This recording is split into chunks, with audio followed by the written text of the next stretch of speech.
Students, आज हम discuss करेंगे modes of exchange of energy. Right, जब हमने टर्म्स डिस्कस कर रहे थे तो मैंने आपको बताया था कि जो सबसे इम्पॉर्टेंट मोड है एक्सचेंज ऑफ एनर्जी का, दैट इज़ हीट। ठीक है, और एक्सचेंज ऑफ एनर्जी किसके बीच में हो रही है, and that should be clear to you. Exchange of energy होना है between system and the surrounding. Right, तो students, I have already discussed with you कि जो सबसे इम्पॉर्टेंट मोड है एक्सचेंज ऑफ एनर्जी का between system and surrounding, that is heat. लेकिन उसी के साथ एक और मोड भी है एक्सचेंज ऑफ एनर्जी का between system and surrounding, and that is work. ठीक है, तो exchange of energy between system and surrounding take place by two modes, and what are those mode? Those are heat and work. तो हम इनको one by one discuss करेंगे students. First we will discuss heat. Heat को represent करना है small q से। Right, the most important या most common mode of energy exchange between system and the surrounding. और ये कब होगा mode of exchange? When the two are at a different temperature. Two means system and surrounding are at different temperature. तो सबसे important mode या सबसे common mode energy exchange का है heat. Right, the most common mode of energy exchange between system and surrounding when the two are at different temperature, that is heat. So what is heat? Heat is the quantity of energy exchanged between system and the surrounding when the two are at different temperature. तो मतलब आप heat को define कर सकते हो कि heat is nothing but it is the quantity of energy exchanged between system and the surrounding when the system and the surrounding are at different temperature. Student, this is general concept. अगर system का temperature ज़्यादा होगा तो obvious है कि उसने किसको देनी है अपनी हीट? सराउंडिंग को। ठीक है, तो that means if the system is at higher temperature, heat is lost by the system to the surrounding. Right, and if the system is at lower temperature तो वो एब्जॉर्ब करेगा। राइट, और absorb किससे करेगा? वो सराउंडिंग से। ठीक है, तो बोलने का मतलब है कि if system is at low temperature, heat is gained by the system from the surrounding. बस ये दो चीज़ें आपने याद रखनी है। अगर सिस्टम का टेम्परेचर ज़्यादा है तो वो हीट लूज करेगा, heat is lost by the system. और अगर सिस्टम का टेम्परेचर कम है तो वो हीट गेन करेगा। कहाँ से गेन करेगा? सराउंडिंग से। लूज किसको करेगा? सराउंडिंग को, क्योंकि एक्सचेंज होना है। ठीक है, तो ये आपने हमेशा याद रखना है साइन कन्वेंशन कि heat lost by the system is always negative and heat gained by the system is always positive. ठीक है, सिस्टम जो अगर हीट लूज कर रहा है तो उसको नेगेटिव साइन से दिखा रहे हैं, अगर सिस्टम हीट गेन कर रहा है तो उसको आप प्लस साइन से दिखा रहे हैं। तो इसमें आपने क्लियर रखना है कि अगर मैंने हीट के साथ आपको लिखा गया है प्लस 49 किलो जूल पर मोल, तो यहाँ से आपको ये क्लियर होना चाहिए प्लस 49 का मतलब हो गया heat is in plus sign, तो that means heat is absorbed by the system, heat is gained by the system, और heat gained by the system is in positive sign, तो तभी वहाँ पे पॉजिटिव साइन बोला गया है। तो ये याद रखना है, अगर लॉस्ट हो रही है, लूज हो रही है तो वो नेगेटिव साइन में होगी, अगर गेन कर रहा है सिस्टम तो वो पॉजिटिव साइन में होगी। हीट की यूनिट कैलोरीज भी होती हैं। जो एसआई यूनिट होती है हीट की, that is joule, and 1 joule is 0.2390 calories and 1 calorie is 4.184 joule. ठीक है, तो ये कन्वर्जन आपने याद रखनी है, कई बार न्यूमेरिकल में आ जाती है। सिंपल सा आपने बस इसमें ये याद रखना है कि हीट अगर सिस्टम लूज करेगा तो वो आप नेगेटिव साइन में दोगे, और अगर सिस्टम हीट गेन कर रहा है तो वो आप पॉजिटिव साइन में दोगे। ठीक है, तो क्यू अगर पॉजिटिव है तो heat is gained by the system, अगर क्यू नेगेटिव में है that means heat is lost by the system, और जो एसआई यूनिट है हीट की, दैट इज जूल। ठीक है, जिस तरह से हीट एक मोड ऑफ एक्सचेंज है स्टूडेंट्स, उसी तरह से एक और मोड ऑफ एक्सचेंज है between system and surrounding, and that is work. ठीक है, तो work is also a mode of exchange of energy between system and surrounding. Work various types का होता है। फर्स्ट इज मैकेनिकल वर्क, जो बिल्कुल simple सा है कि what is mechanical work? Mechanical work is said to be done when the point of application of force is displaced in the direction of the force, और mechanical work is force into distance. तो suppose करो जो displacement हुई, जो small distance move किया वो है dx, तो mechanical work is f into dx, force into distance. एक होता है electrical work. Electrical work is the product of electromotive force EMF and the quantity of electricity passed. एक होता है ग्रेविटेशनल वर्क। ग्रेविटेशनल वर्क कब होता है? When the object is moved against gravitational force, और वो क्या होता है gravitational work? That is equal to weight into height. तो वेट हो गया आपका mg, हाइट हो गई h, क्योंकि gravitational work is said to be done when the object is moved against gravitational force, ठीक है। तो mg हो गया वेट, h हो गया हाइट। एक हो गया मैकेनिकल वर्क, एक हो गया इलेक्ट्रिकल वर्क, एक हो गया ग्रेविटेशनल वर्क। और इसी के साथ जो सबसे इंपॉर्टेंट वर्क है that is pressure volume work, ठीक है स्टूडेंट। तो जो सबसे इंपॉर्टेंट वर्क है that is pressure volume work. Pressure volume work आपने बिल्कुल सिंपल सा ये याद रखना है। प्रेशर वॉल्यूम वर्क हो गया कि वॉल्यूम इंक्रीज करे या डिक्रीज करे।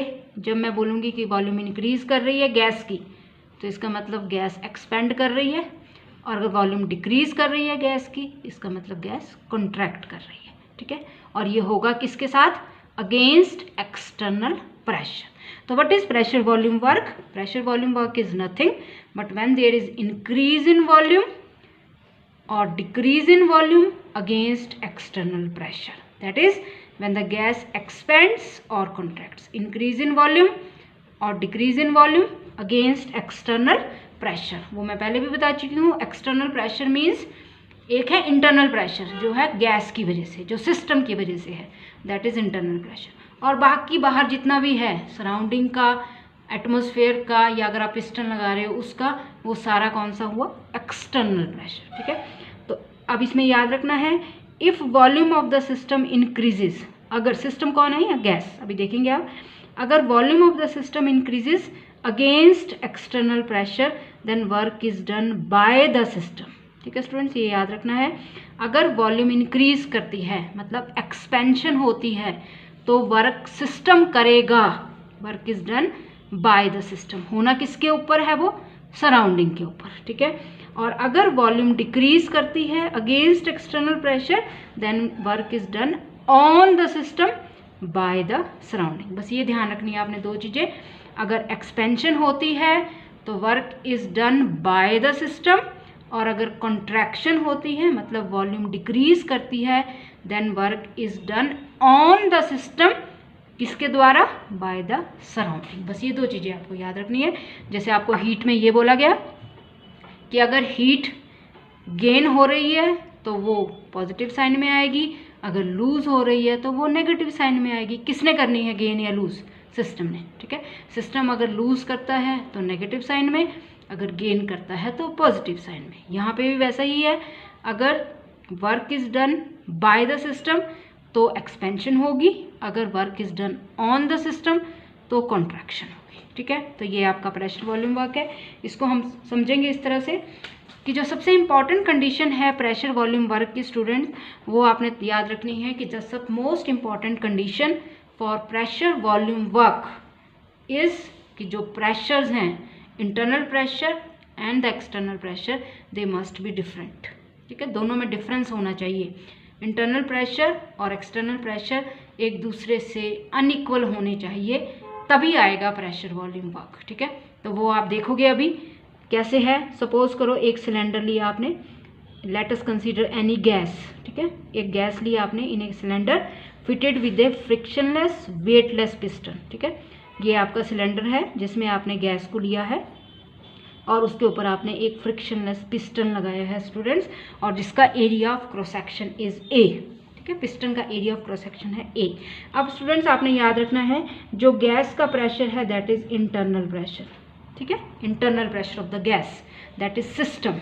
और बाहर जो प्रेशर है, ठीक है, ये अभी आप रहने दो इस वाले पार्ट को, अभी आप सिर्फ इस पार्ट को देखो कि ये आपका पिस्टन है ये, और जो बाहर एटमॉस्फेयर है वो सारे क्या हैं आपके एक्सटर्नल प्रेशर। तो internal pressure is due to gas and external pressure is atmospheric pressure and the pressure due to piston, ठीक है, राइट। अब आपने देखना है कि क्या है।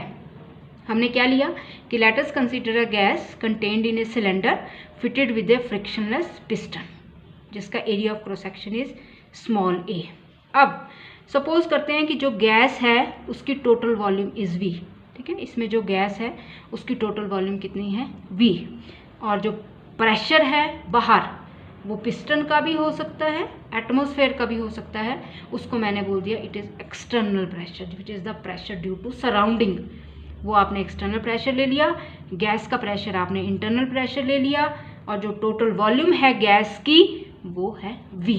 ठीक है स्टूडेंट्स, अगर एक्सटर्नल प्रेशर लेस है देन इंटरनल प्रेशर, वही आपको मैंने बताया कि प्रेशर वॉल्यूम वर्क तभी होगा अगर दोनों इक्वल नहीं हैं, एक छोटा एक बड़ा होना चाहिए। अब यहाँ पे देखो हम ये मान के चल रहे हैं कि suppose the pressure due to gas is more and external pressure is less, P external is less than internal pressure.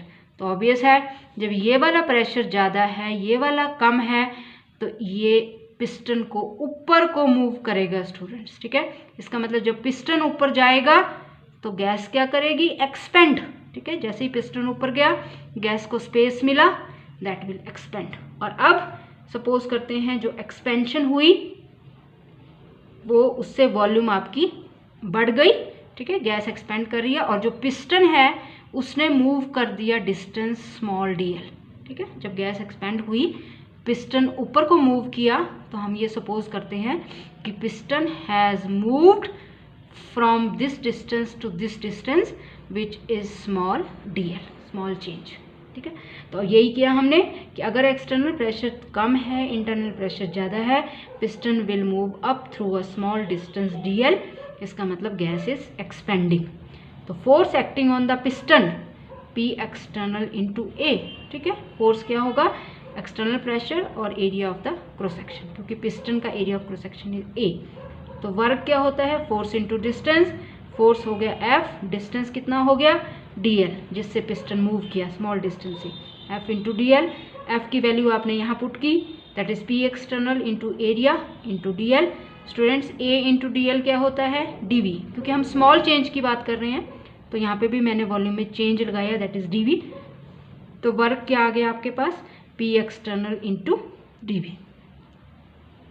ठीक है, तो ये हो गया आपका work of expansion which is P into D V. आपने जिसको बोला work is equal to P external into D V, where D V is small change in volume due to expansion. ठीक है, राइट, ये हो गया आपका एक्सपेंशन वर्क। अब इसी तरह से स्टूडेंट्स इसको आप उल्टी तरीके से ले सकते हो, जिसमें मैं ये बोलूँगी अभी आपने सपोज किया था कि external pressure is less internal pressure is more. अब मैं इसको इस तरह से भी ले सकती हूँ कि आपका इंटरनल प्रेशर कम है और एक्सटर्नल प्रेशर ज़्यादा है। ठीक है, अभी आपने उल्टा लिया था, अब हम इस तरह से लेंगे कि इंटरनल प्रेशर कम है एक्सटर्नल प्रेशर ज़्यादा है।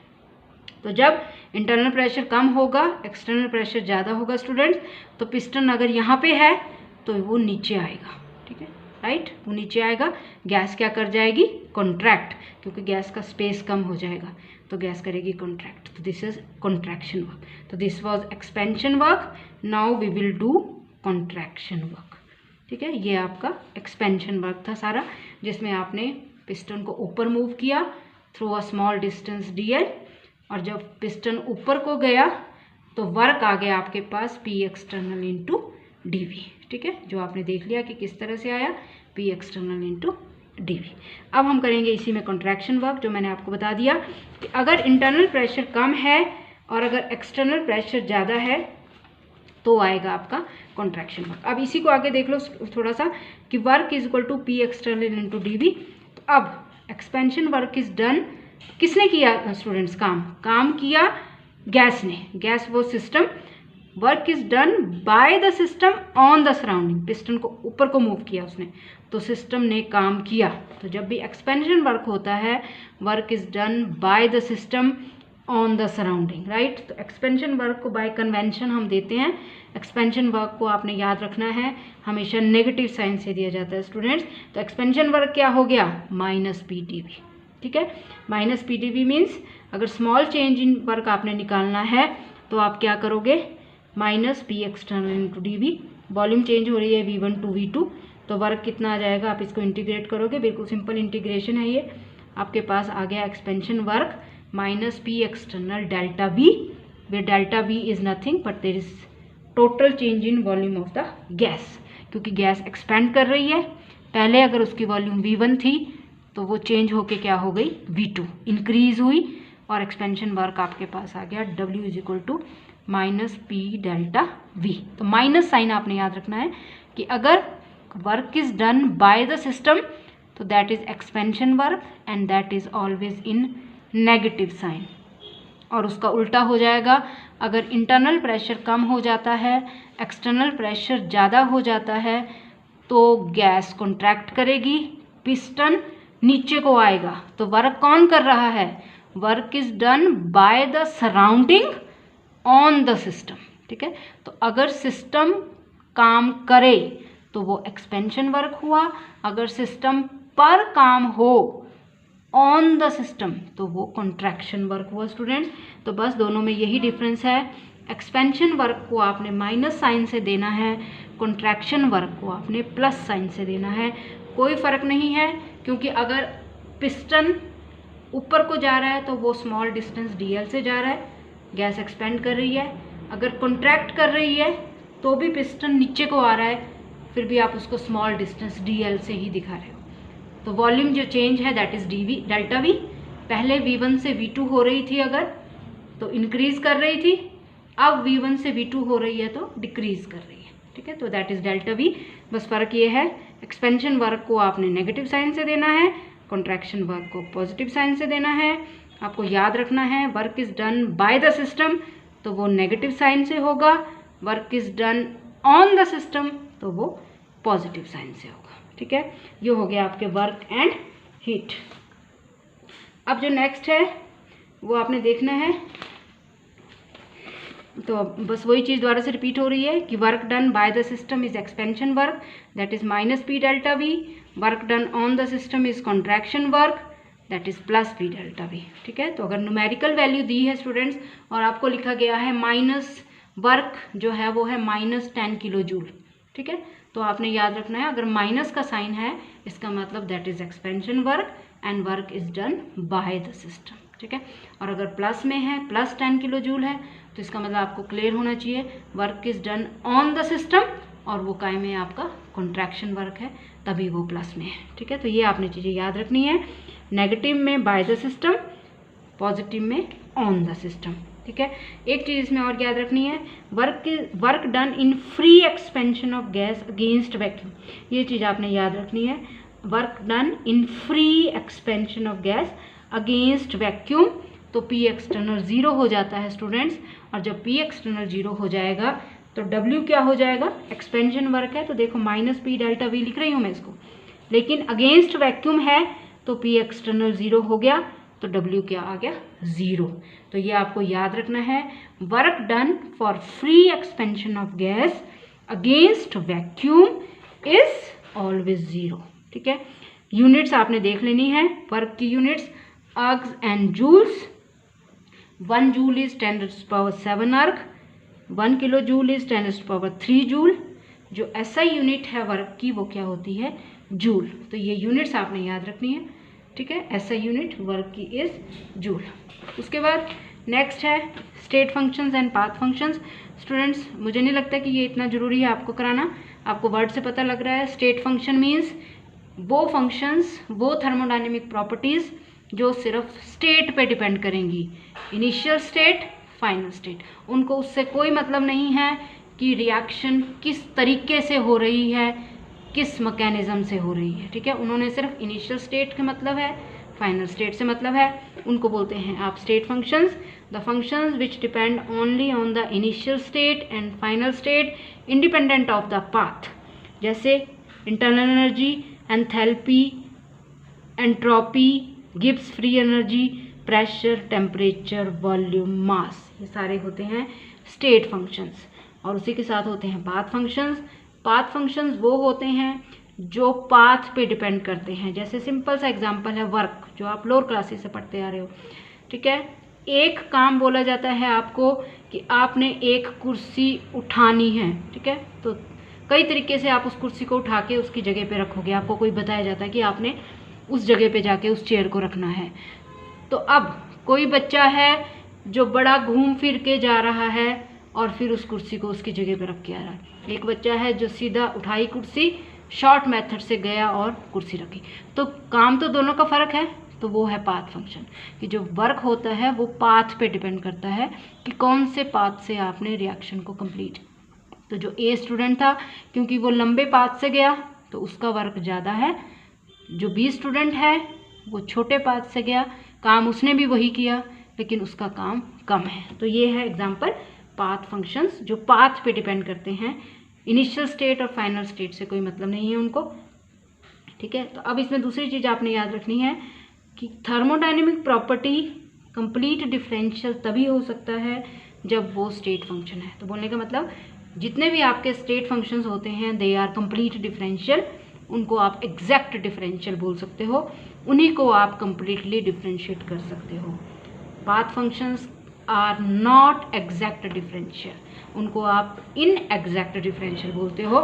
तो differential of a state function is complete differential, that is exact differential. State function का डिफरेंशियल एक एग्जैक्ट डिफरेंशियल होता है। For example internal energy, U को हम इंटरनल एनर्जी से लिख रहे हैं स्टूडेंट्स।